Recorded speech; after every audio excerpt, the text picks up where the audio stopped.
My fellow dragon riders, we have become the victims of much misinformation and scrutiny. Now let us wage war against the clan of film theorists, and may the angels of Valhalla be on our side as we... You know what? How about we just hang back here and debunk their video? What do you guys think? Earlier this year was How to Train Your Dragon. Now, this is a franchise we've never covered here, mostly because I'd never seen the movies up until recently.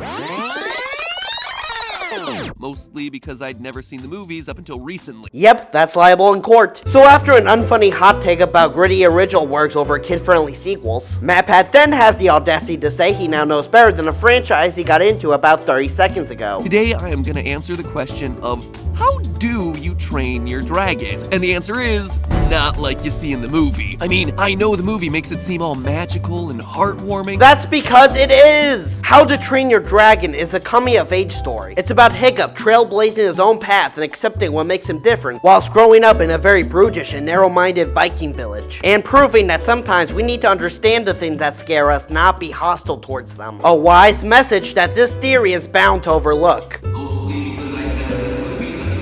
No, the entire concept of training your dragon is simply broken at a fundamental level. Like most people being tormented by a species of wild animals, they fight back, completely forgetting that these are enormous, deadly wild creatures who were literally at their throats only a few hours before. First off, these dragons were not trying to kill them. They were tasked with bringing food to the alpha dragon in fear of getting eaten themselves. The Vikings of Berk were just in the way. Second off, let me introduce you to some other vicious creatures mankind has domesticated over the years. Lions, tigers, bears, elephants. Training a dragon almost sounds reasonable. Let me make one thing clear. By the end of the movie, what we see aren't trained dragons, they're domesticated. Hi. One more quick correction before we continue. I just looked up the difference and Google says that domestication is a permanent genetic change to make animals more useful to humans, whilst taming is a behavioral change to make wild animals feel more comfortable around humans. Very similar to what we actually do see at the end of the first movie. So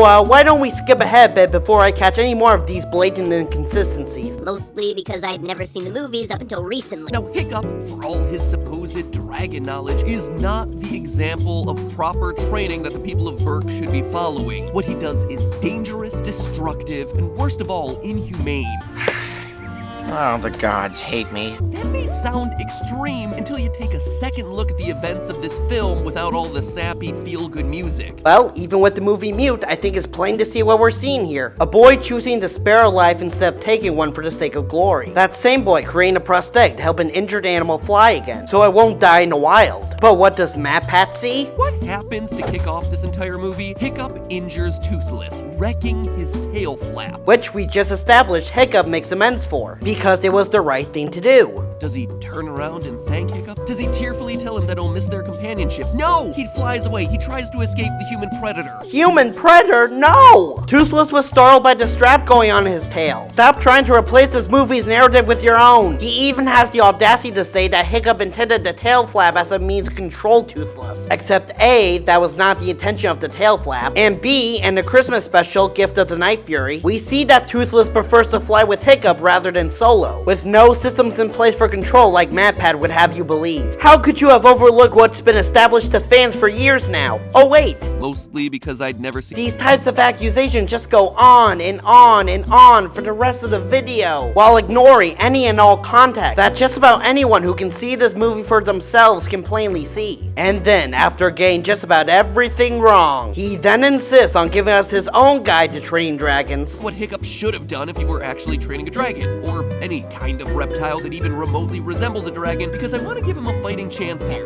An online resource about training and caring for exotic animals, quote, "First, it's important for you to realize that your pet lizard will never be like a dog, or even a cat. You will never be able to have the same level of interactions and trick training as with a pet dog. If this is what you're after, then you might be better to consider a different sort of pet." Yeah, probably because your danky little lizard isn't gonna do much in its terrarium. And funny enough, I actually did a bit of my own research. And according to the article I found on the site Earth Buddies, which I will leave a link in the description below, it reads, unlike dogs, lizards are not wired to behave like members of a pack, which feels like it's in direct contrast with what we see in movies with such concepts as the alpha dragon. So we already know the same rules with real lizards can't be applied here, given the context the movie gives us, and that's the problem with these theories. Context, Matthew. You lack context, and do you know why? Mostly because...